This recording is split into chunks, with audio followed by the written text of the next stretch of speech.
สบายดีพี่น้องป้องปายเด้อชาวเครื่องเสียงแล้วก็ชาว YouTube ทักออนไลน์วันนี้เราจะมารีวิวหรือว่าแกะกล่องเนาะมิกเซอร์ที่สั่งซื้อจาก Lazada ลาว Lazada ไทยเนาะไทยแลนด์เนาะมาจากประเทศไทยเนาะมาจาก Lazada เป็นมิกเซอร์อัลโต้เนาะพี่น้องอัลโต้เนาะเอามาเบิ่งมันสิเป็นปกติบ่พี่น้องถือกับรุ่นที่เฮาสั่งบ่เบิ่งนํกันพี่น้อง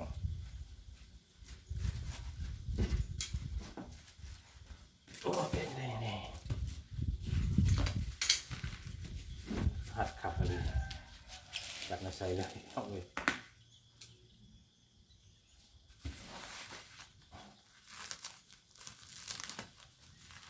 เกหนักตื่นเล็กเขา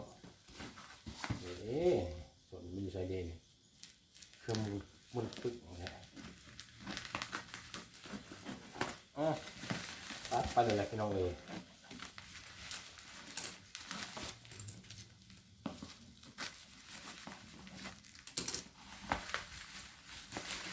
นี่ห่อมันจะได้มีเล็กน้อง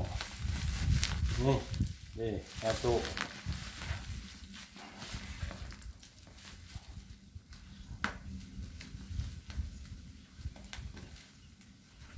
ถึงแพ็กมาดีเนาะสมควรเนาะเราโอเคการแพ็กการสะท้อนเลยดีนะ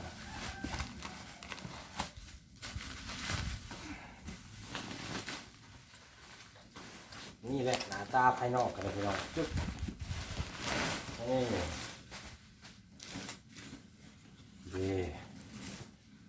วันสิเจ๊ใช้บานอยู่นี้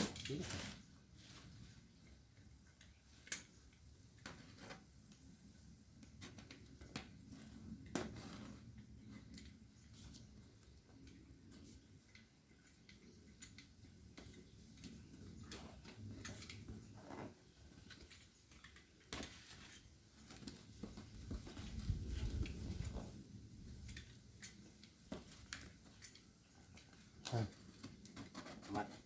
เกะหน้ามาเติบพี่น้องวีใส่ที่กันดีเนาะโอ้ใส่ในบานเนี่ย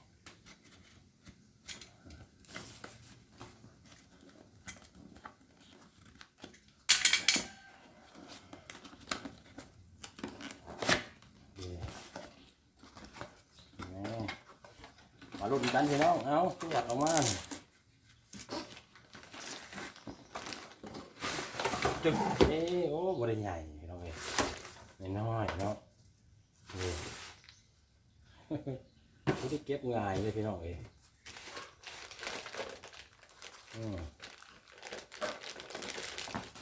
น้อยจะแพงพี่น้องน้อยคุณภาพคือสิ่งนี้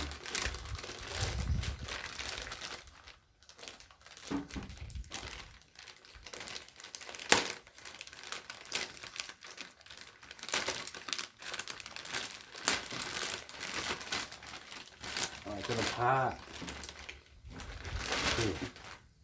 งามพี่น้องโอ้สวยสดงดงามเนาะโต้พี่น้องเนาะประเทศใดนุกลมาพี่ประเทศใดอินไชน่าพี่น้องเนาะเล็กจะเป็นจีนคือเก่าแล้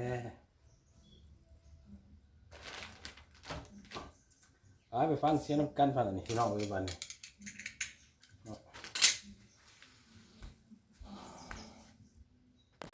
สบายดีมาต่อรอบ2 บาทนี่มาลองไม้พี่น้องมาลองมิกเซอร์เนาะไอ้เนาะหลังจากเขาแกะกล่องมาอะไรเบิ่งเงี้ยก็ครบปันยังไงจะมาฟังเบิ่งต่อฟังเบิ่งบาทนี่เนาะมันสมวนจะได้ฟังน้ำกันพี่น้องบาทนี่เนาะไปก็เด้อไปดิตึ๊บเอาแล้ว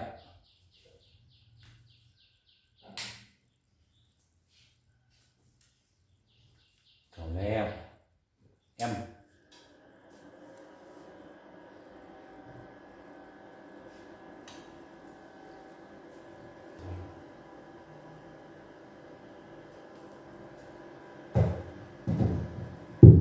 ลบ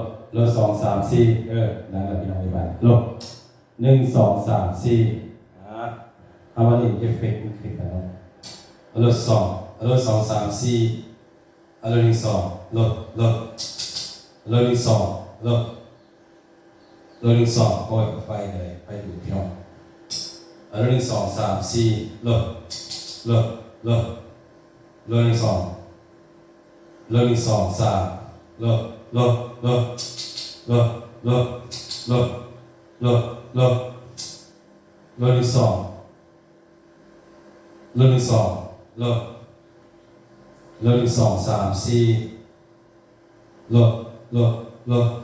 เริ่มเริ่มสองเริ่มเริ่มเริ่มสองเริ่มสองเริ่มสองเริ่มสองเริ่มสองเริ่มสองเริ่มสองพี่เจพี่น้องคือมีเอฟเฟกต์ไหมเนาะเริ่มสองสามสี่ห้าหกเจ็ดแปดเก้าเริ่มสองสามสี่มีเอฟเฟกต์เริ่มสองเริ่มสองสามสี่เริ่มเริ่มเริ่มเริ่มเริ่มเริ่มเริ่มสองเริ่มสองสามสี่เวลาที่เราเริ่มเริ่มเริ่มเริ่มเริ่มเริ่มสองเริ่มสองเริ่มสองเริ่มสองเริ่มสองสามสี่เริ่มสองเริ่มสองเริ่มสองเริ่มสองเริ่มสองเริ่มสองเริ่มสองเริ่มสองเริ่มสองเริ่มสองเริ่มสองเริ่มสองสามสี่ห้าหกเจ็ดเริ่มสองเริ่มสองเริ่มสองเริ่มสองสามสี่ห้าเริ่มสองเริ่มสองสามสี่ห้าหกเจ็ดแปดเก้าหักแล้ววันนี้น้องพี่น้องเริ่มสองสามสี่ห้าหกเจ็ดแปดเก้าศูนย์ลบเริ่มสองสามสี่ห้าหกเจ็ดเริ่มสองเริ่มสองวันหนึ่งสองสามสี่วันหนึ่งสองสามสี่หนึ่งสองหนึ่งสองหนึ่งสองหนึ่งสองหนึ่งสองสามสี่เริ่มสองเริ่มสองสามสี่ห้าเริ่มสองวันหนึ่งสองสามหนึ่งสองสามสี่ห้าหกเจ็ดแปดเก้าหนึ่งสองสามสี่ห้าหกเจ็ดแปดเก้าศูนย์ขัดไปแล้วพี่น้องโอ้เสียงหมดอะไรลืมมันหมดขีดหมดอะไรเนาะขอบใจทุกท่านที่เขาส่งเด้อพี่น้องเลยเนาะลืมมันปิดกล้องสัญญา